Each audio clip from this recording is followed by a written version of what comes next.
Straight ahead on WBKB News at 11. The Alpena Peace Coalition finishes off the 30-day of peace with a concert at St. Anne's Church. Plus, Bay Athletic Club kicked off the 7th annual Thinner Winner competition at Bay Urban Fitness in downtown Alpena. And the Zonta Club of Alpena celebrates October's Breast Cancer Awareness Month with a walk and run fundraiser. We'll have those stories plus your local weather and sports. The news that affects you starts now.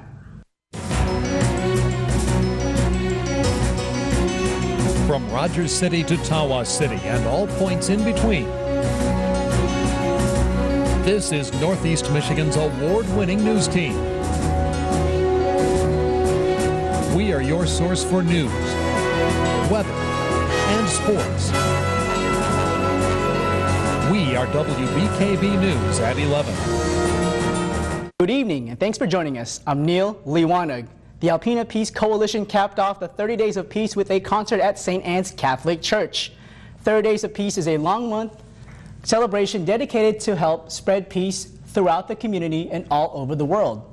Tonight's concert featured several acts such as the Alpena High School Women's Chorale, local soloists, and many more. The night finished off with the crowd joining together in singing "Let There Be Peace on Earth." Tonight's concert was a perfect way to spread peace to each other and to the community. I think we've come down to where we believe that if we can spread peace in our community and harmony within our own hearts, that at least it'll be beginning. Every peaceful act, that anything that builds the human spirit and brings us together. Tonight's concert was free to the public, but donations were made to help the school peace contest. The Bay Athletic Club is helping the community lose 2,000 pounds. Today, the club kicked off the 7th annual Thinner Winner competition. This year's competition features 35 teams, which is nearly 200 people in the community participating in the program. In today's kickoff, each team received workout packets and participated in a 1-hour workout to get them going in the right direction. For 5 weeks, team members will focus on losing weight by eating right and working out on a consistent basis. The Bay Athletic Club puts this competition to help the community understand the importance of fitness. What are they going to do over the course of the next 5 weeks? They are going to commit to regular workouts. They're going to eat cleaner. They're going to drink more water. They're going to keep each other on track. And at the end of 5 weeks, we're going to have a healthier community.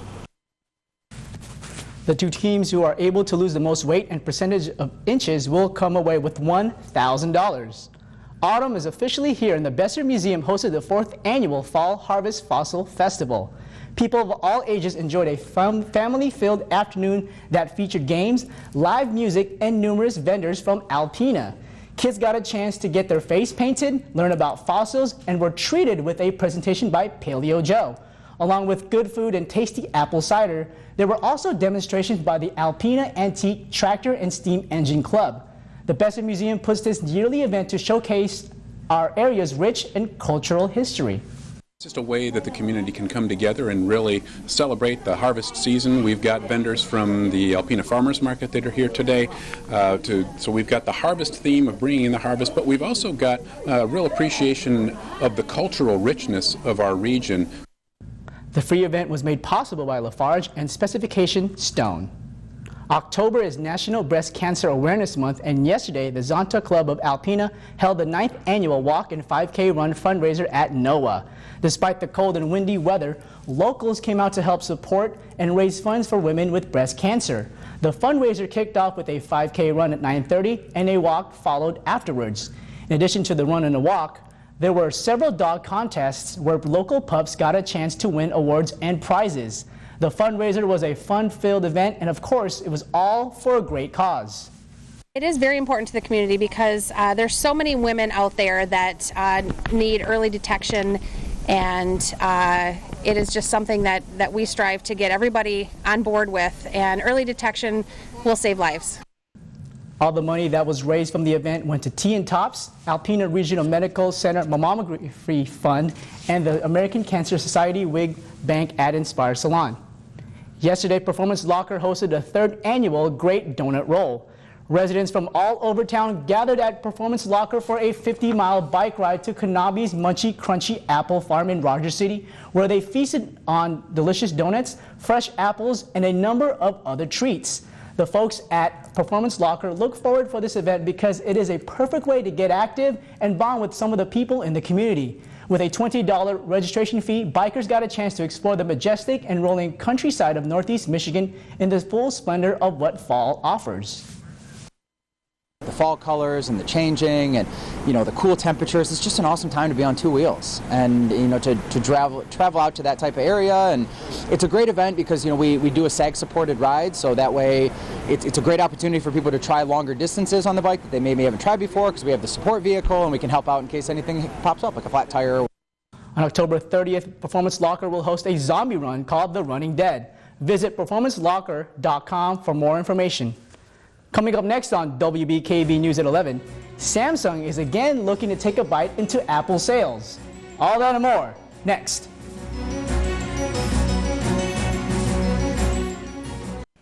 Welcome back. In state news, Flint residents have been dealing with a mountain of trouble since the city began pumping water from the Flint River. But now they have a temporary fix.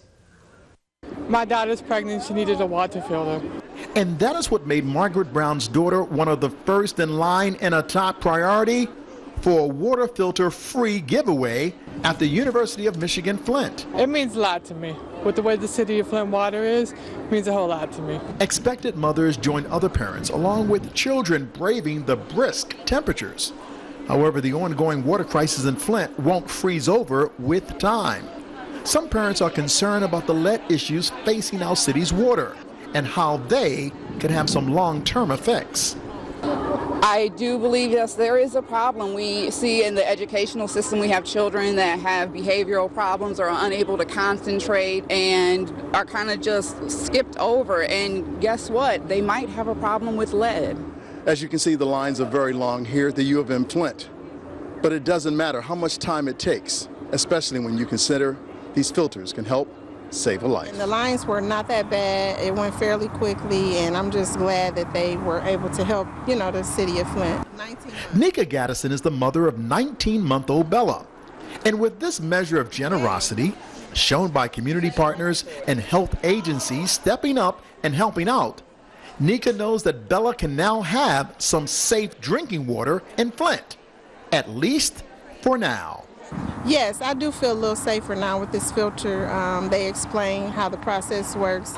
Employees from Home Depot demonstrated the proper way to ensure these filters work and how they are attached and how they will perform effectively. Oh, this is a great thing to see the residents of Flint have an option now for safe drinking water. This is our community coming together to respond to these immediate health challenges with lead in our water. Today's humanitarian efforts won't make the Flint water problem go away. However, it does shine a light on the efforts of many to fix it.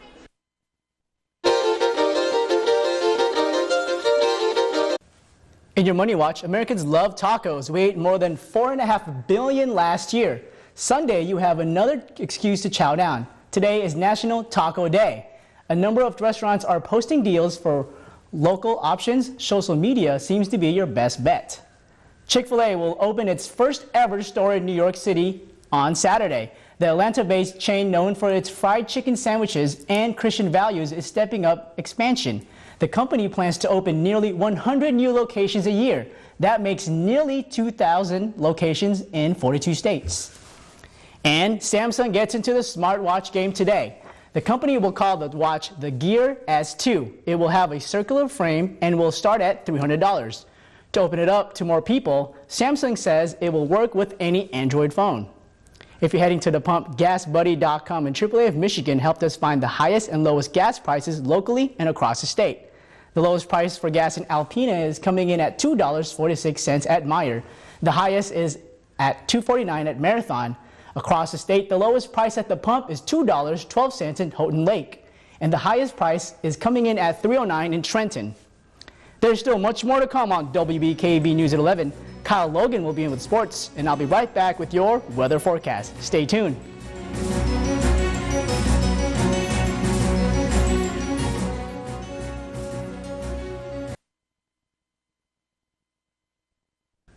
Thanks for joining us. It is now time to look at the weather. Today, your high was at 55 and your low was at 47. Normal, 61, and your low was 40. Record back in 1926 was a high of 86, and your record low back in 1996 was 26. Sunrise was at 7:36 a.m., sunset at 7:10 p.m. And now your current conditions. It's currently 52 degrees outside with a humidity of 92%. And the radar, you can see the clouds hovering over the state of Michigan, so look for that rain system to continue. And tonight, scattered showers, temperatures at 50 degrees. Tomorrow, a chance of showers, highs at 58 degrees. And tomorrow night, mostly cloudy, temperatures at 50 degrees. And now taking a look at our extended weather forecast. Tuesday and Wednesday, partly sunny skies in the 60s. Thursday and Friday, we'll see a chance of showers, highs in the lower 60s. And Saturday, mostly sunny with highs at 62 degrees. And now it is time to look at today's photo of the day. Today's photo was sent in by Tim Rubbles. Now, this is a photo Tim took of Alpena's boat harbor after the sunset. You gotta love how the lights just shine on Old Glory there. Thank you, Tim, for sending us this photo. If you have a photo you would like to send us, email it along with a short description to news@wbkb11.com.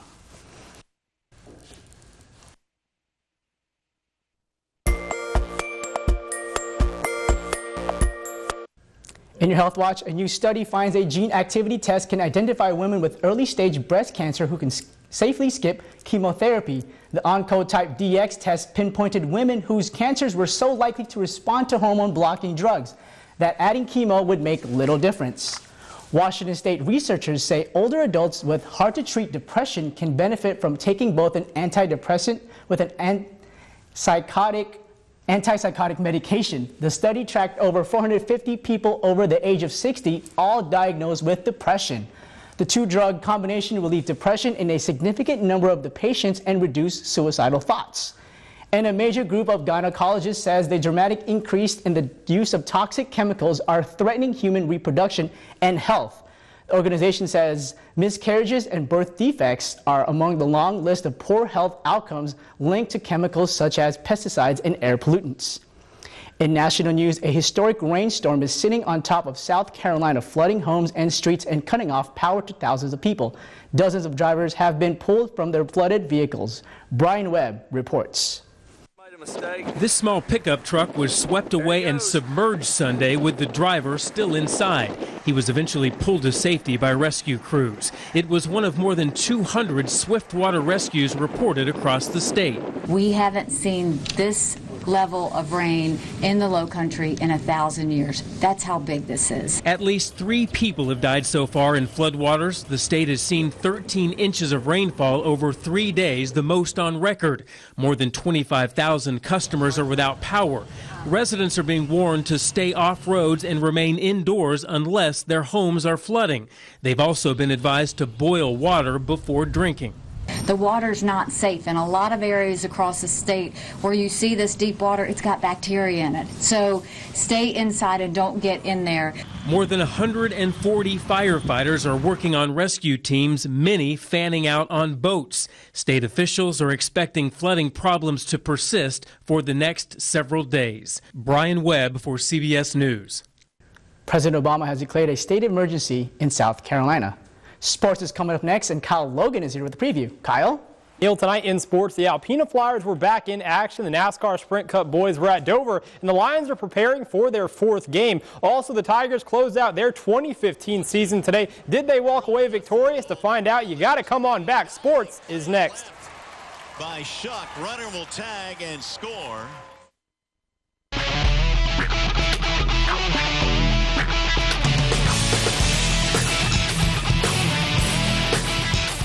In the sports world, you'll often hear that it just takes one win, one touchdown, one goal. It comes in many forms, but all in all, it means one instance that can change everything. For the Alpena Flyers, it wasn't until game number 6 on Saturday night in which they achieved their first win of the season. Sunday afternoon, they were hoping that win was something they could build off of for even more success. Unfortunately, that would not be the case. The Flyers fell to the Detroit Fighting Irish by the final of 6-4. Despite going up 2-0 to start the game, Detroit would claw their way back, and 3 goals in the third period would be more than enough. The Flyers will once again be in search of win number 2 on Friday when they meet the Michigan Wild. The Tigers closing out their 2015 season on Sunday, hoping for a W early on. The offense got hot with Anthony Ghost and Tyler Collins standing on second and first. Nick Castellanos doubles to right field. Ghost would come around to score to put the Tigers up 1-0. The Tigs sent Daniel Norris to the mound, and he had it working, particularly with that off speed. Gordon Beckham here, swing and a miss, and J.B. Shuck not even close. Norris pitched 5 shutout innings, striking out 3. Now moved to the 7th inning. Tigers now up 2, the bases loaded and 2 outs. Collins hits a ball deep to right center. A bases clearing triple as Brian Holiday, J.D. Martinez, and Dixon Machado came around to score. The Tigers go up 5-0, and the bullpen holds strong throughout. The Tigers go on to win this one in their final outing of the season 6-0. Afterwards, the skipper said this was simply a day that everything came together. Pitchers did an outstanding job. Big hit by Tyler Collins.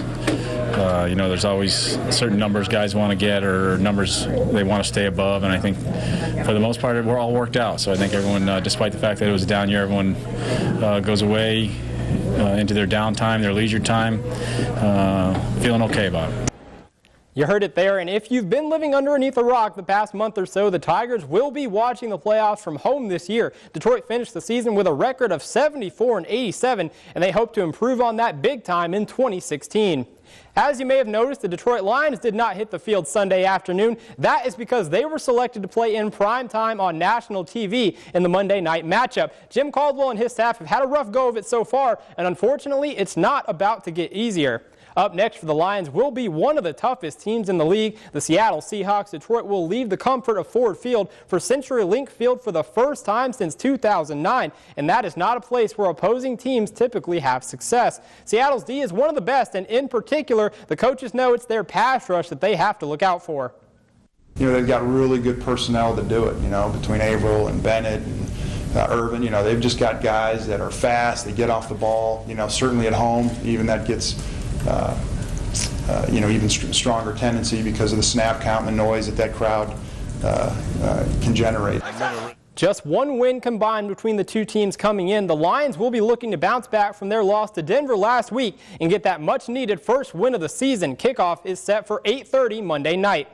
Sunday was a very important day in the world of NASCAR. The boys hit the Monster Mile, Dover International Speedway. This was the site of the final race in the first round of the Sprint Cup chase. And by day's end, only 12 drivers could move on, and some of the very best entered on the cut line. The AAA 400 at Dover International Speedway, no bigger storyline than that of 2014 champion Kevin Harvick on the outside looking in, and he needed to win to get into round 2. But we'll get back to him in a second. The other big story was Jimmy Johnson, 5th in points coming in, but on lap 106, he is forced to head to the garage with some mechanical failures, and any chance he had at a possible 7th Cup championship would be lost.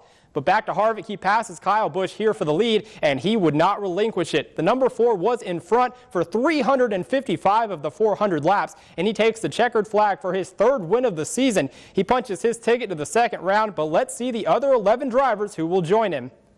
The first 6, Matt Kenseth, who was one of the 3 winners in the first round, followed by Joey Logano, Denny Hamlin, who was another winner, Carl Edwards, Martin Truex Jr., and Kurt Busch. And now for the final group, Jeff Gordon in his final year of racing. He's into round number 2. Following him is Brad Keselowski, Kyle Busch, Ryan Newman, and Dale Jr. and Kevin Harvick, who, of course, as you saw, just punched his ticket this afternoon. All of the drivers start out with 3,000 points, and the second round begins next week at Charlotte. And it's been a while since we've updated you on where things are at in the Xfinity Series. Here are your point standings after their latest race, which was also at Dover. Chris Buescher holds the point lead with 1,018 points. Chase Elliott is in second, 24 points back. Regan Smith is third, 36 points back. And Ty Dillon just 3 more points back in fourth. Then an even greater distance back, 110 points to be exact, is Elliott Sadler rounding out the top 5. And Neil, as it's become kind of a Sunday tradition here, the AP poll for college football came out earlier this afternoon. Michigan State actually dropped from 2 to 4. They did beat Purdue, but it was kind of on upset alert. They almost lost that one and got upset. And Michigan, the Wolverines, led by Jim Harbaugh, they jumped up from 22 to 18 with another shutout victory, this time over Maryland. You know what I call that? The Jim Harbaugh effect, Kyle. They're having a very good season. A lot to go still, though. Absolutely. Thanks, Kyle. Coming up next on WBKB News at 11. We'll tell you why a 4-month-old baby has become an internet sensation. Find out next. Welcome back. In Kalamazoo, a baby girl has become a social media hit, and it's all because of a stranger. Here's the story. Although she's completely unaware of it, little 4-month-old Riley Garvison has been getting a lot of attention. Honestly, it's just really overwhelming. All of the feedback, we never imagined this to take off like it has. Rebecca Garvison and Riley have been in the headlines and doing interviews with media from around the world, all after this short Facebook post to thank a stranger. You don't ever see anyone really stepping up like that, and in today's world with all the negativity, that really was something that I thought deserved recognition. The post thanked Nifisha Miller, who was on a flight Rebecca was taking to visit her husband stationed in Alabama in the Army. Rebecca was struggling because Riley wouldn't stop crying. Nifisha asked to hold her. She stopped crying, fell asleep shortly after that, the whole flight. So to have the baby in my arms, take to me the way she did, and then fall asleep, it comforted me. And I told her, I said, this really was a blessing to me in disguise. Like, you don't understand. Like, I loved having her. We talked to Nifisha by Skype at her home in Chicago. She says she hopes what she did might encourage other people to kindness. Rebecca thinks there's been so much response to her story because so many parents have been there. I think from other parents being able to relate to the situation, I think that's why it's taken off, just because everyone can relate. And that's how it's being shared so much, I think. Well, that's really good that you saw someone who wanted to help the baby and maybe put the baby to sleep. You know, it's a stranger too, so that really helps. Yeah, I mean, it's not something you'd see often that a new mother would even let another person hold their baby. But, I mean, being a new mother, not very experienced, maybe she did all that she could do, and just someone with a little bit more experience, someone with already a child in their life already kind of knew what to do. And especially on an airplane, that's not something that you can exactly take them off the plane to be able to calm them down. So I think that's really nice to see, and really is a great story. And you can see the baby in that picture was just fast asleep on that stranger's arm. You know, that's really nice of her to do that, and like you said, just calm everybody down, calm the baby down, and for the mother to do that to a stranger. Sometimes a lot of people are hesitant to give their baby up to a complete stranger, but it helped out, worked out, and look at the baby, he's now an internet sensation. That's all that matters. And remember, you can read more about our broadcast stories and get the scoop on other news items online. Just visit WBKB11.com for sports, weather, and news updates anytime, day or night. Or add us on Facebook at facebook.com/WBKBTV. Well, that will do it for tonight's show. Wake up with Erica Fernandez tomorrow morning at 6:30. Good night, everybody.